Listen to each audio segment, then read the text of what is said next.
I-video mo tayo, huwag kang mag-live. Wala signal. Siguro iwan ko na lang kay Kitty. Sabihin kung ano yung mga instructions o sinabi ni dating Pangulong Duterte kung ano yung kailangan natin gawin. Kaya kahit na yung schedule ay nandito ako para okay naman siya, hindi siya mahina. Pumayat lang siya dahil dumahan-dahan yung kain niya dahil hindi nga Filipino food, no? Hindi niya nakasanayan. Hindi niya comfort food. Ang buwad ay ma'am. Yung kinakain niya at serve sa kanya. Buwad siguro. Walay inununan. Wala ma. Wala pa buwad dito ma'am. Walay buwad. Walay inuunan. Walang Munggo. Walay monggos. Tinatanong ko yung guardia, sabi ko, kumusta naman ang kain? Nung nakaraan na bumisita ako, tinanong ko yung guardia, kumusta naman yung kain? Sabi naman ng guardia, binabantayan nila. Kasi binabantayan din ng doktor yung kain niya at yung timbang niya. At sabi nung guardia, minsan naman daw malakas kumain pag ganado siya. Tapos meron din daw talagang mga panahon na wala talaga siyang gana kumain.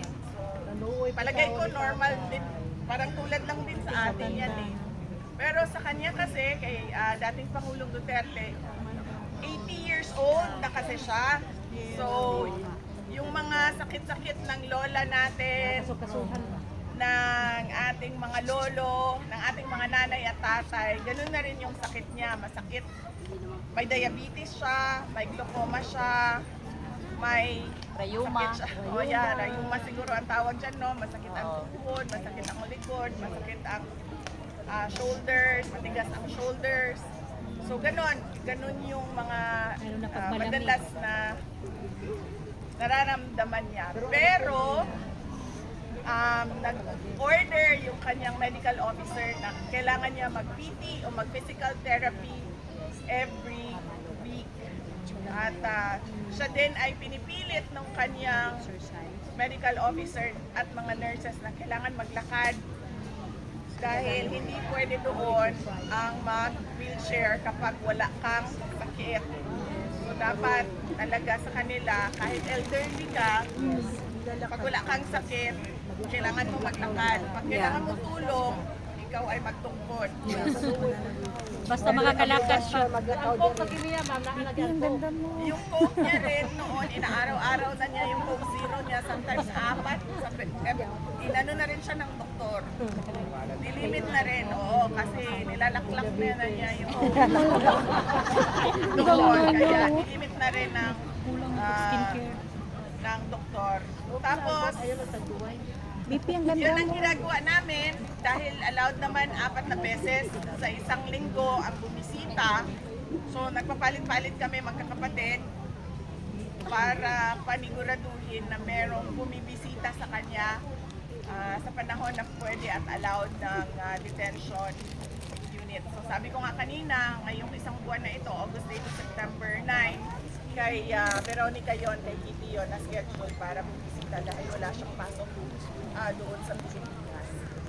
So yun po yung updates kay dating Pangulong Duterte at lagi siyang nagpapasalamat kasi binabanggit namin lagi yung mga rallies, yung mga prayer rallies na ginagawa para sa kanya, yung pagbisita ninyo, yung mga teachers na ginagawa, lahat yon, yung mga online na pakikipag-away.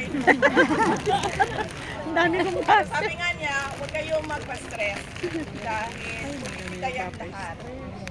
At iwan lang daw, sabi niya, iwan ko lang sa Diyos ang kung ano man yung mangyayari para sa akin. Kasi sabi niya, tapos na ako. Naging mayor ako ng ilang taon, naging president ako. Sabi niya, kung napagbigyan daw siya ng pagkakataon ay bumalik siyang mayor pero hindi siya napagbigyan ngayon, sabi niya. Kaya iwan niya lang daw lahat sa Almighty yung pangyayari or yung mangyayari. So yun po yung mga short updates namin. Salamat po sa pagkakataon at sabi ko nga po gusto ko magpasalamat isa-isa kaso kailangan natin organized para mabilis at huwag tayo magkagulo sa ating personal na thank you sa inyong lahat. Ulitin ko po ang aking pagpapasalamat sa inyo at ingat po kayo sa pag-uwi ninyo. Maraming salamat. Kayo po. Wag kayong maingay. Sila lang mga Papulang kayo. Ipigilan, magliling na kayo.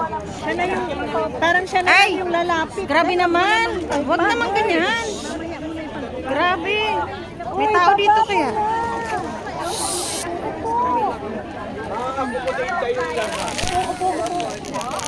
Group picture na lang, Bibi. Bibi, group picture na lang po. Group picture na lang. Group picture na lang.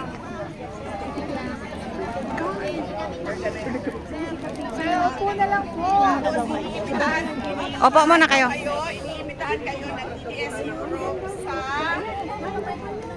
Freedom March 2.0, March 1.3, Mindanao, September 1, September 21. Hindi, katayo yun. Pipila tayo. Inday, I love you, Day. BP.